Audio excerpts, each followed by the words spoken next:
Hi, in this video I'm going to show you how to create or edit word alignment via the JTLanguage web pages. Here I'm showing the text page for a lesson, and basically word alignment is where you match up a word from one language to one or more words from another language. There's basically a one-to-one or a one-to-many relationship here. To make this easier to see, there's a new display option called Show Alignment, which if I toggle, it will open up a pane under the paragraph and shows me two tables here.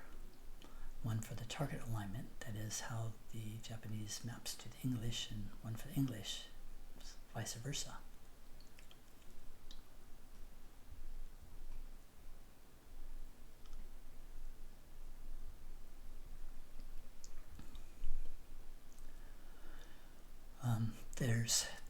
If I had alignment already, there would actually be, before the vocabulary, another row showing the alignment. So we're going to add that. To do that, let's go to the Edit Study List page, which is where you can edit text and other attributes of the study list. And to edit the alignment, I will click the Edit Alignment button, which shows me, opens up a similar pane with these tables, except this time it shows a row for the alignment, which is currently empty, as well as an additional table for the host language, English in this case, or the opposite language. For the Japanese, it will actually show the three forms of Japanese that we've enabled. So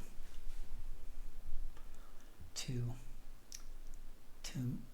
make an alignment match, basically you click on a word in the source and then click on the cell for the alignment, and that basically associates these two columns.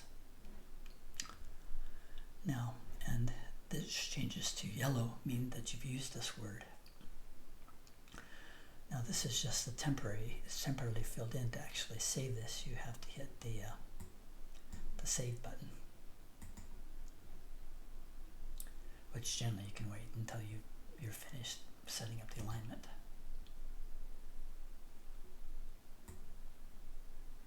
And unfortunately, when you click, it doesn't exactly come to the same place because it aligns the button to the bottom.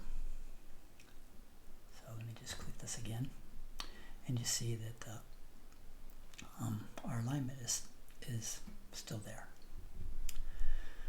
Now, the character, the word wa, doesn't actually have a corresponding word in English, so we basically just leave that blank.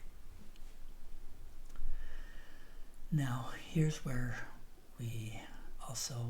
this Japanese sentence doesn't actually have used the word any kind of form of our, so we leave that blank when we're doing the English side anyway. Now we have an issue here. We've got, in Japanese, we've got three words here, ai ni afureru, which basically is their translation for loving.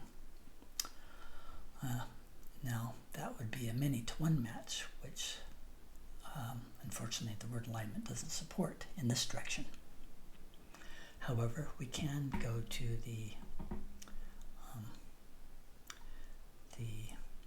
host alignment side and click all three of these columns. If you need to, you just unclick it to kind of remove that selection, and then I can click, and it adds the three words to this cell here.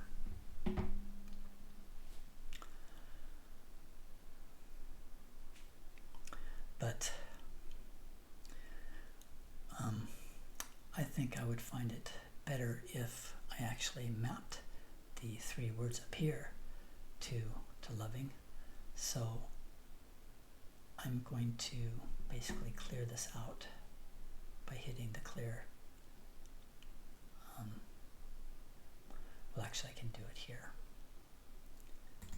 If I click that,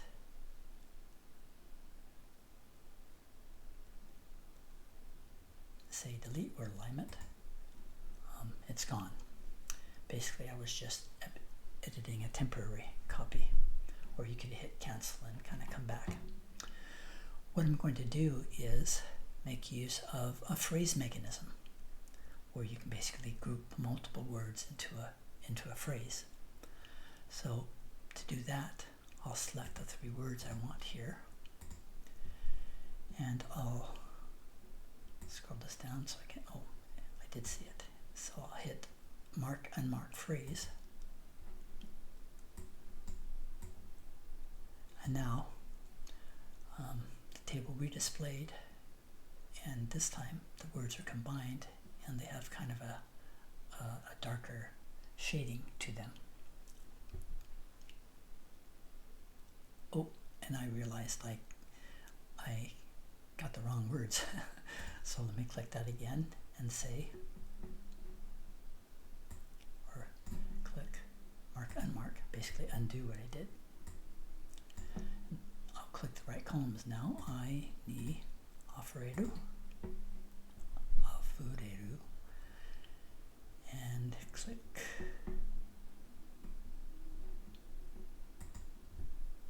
mark phrase.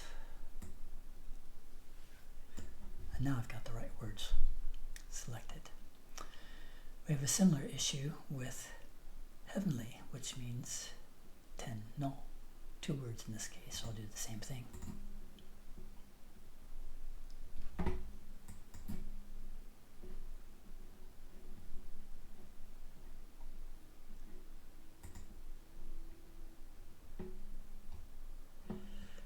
And also, these last 2 words kind of go together.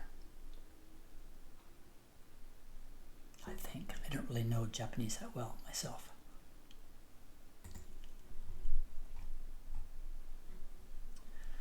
Okay, so now I've got my phrases set up. There's none that I wanted to do in English.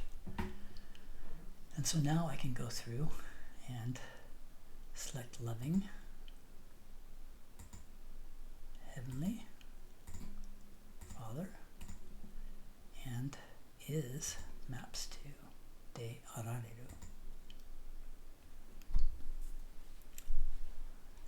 And let me go down and do this, the host alignment as well.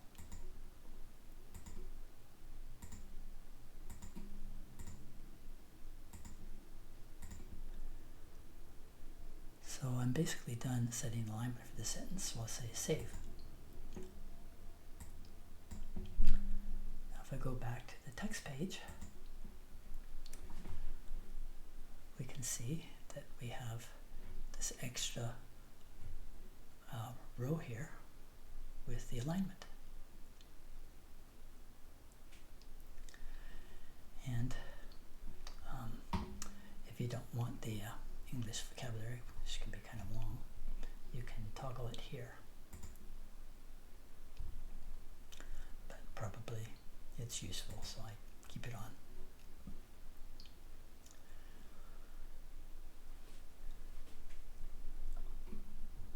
And I can set it back to normal. Now if I go to the text study page,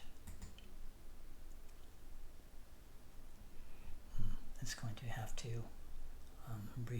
look up the words. Note that if you make changes to the alignment or words, you may have to basically delete your old vocabulary lists and let them be recreated with the new alignments. Now we see here that the text study tool is showing us the phrases with the extra bounding box.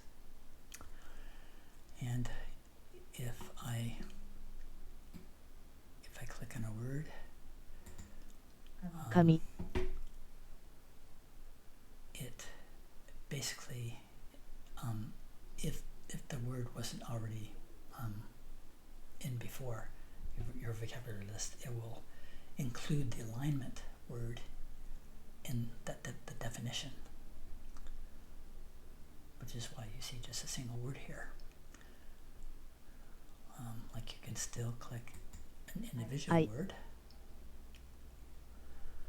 and it will show you the number of definitions.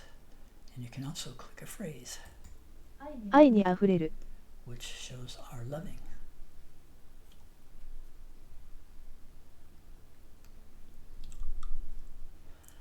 There wasn't a word in the dictionary, so it didn't show any other definitions. I wonder if I should have it look up Google Translate. I'll look into that. And so basically, that's word alignment. And I'll get back later with a demonstration of using the Giza++ tool, which is quite a bit more involved, since it will involve using external programs and so forth. So I probably won't get to that for a while. Any questions? Drop me a line. Thanks.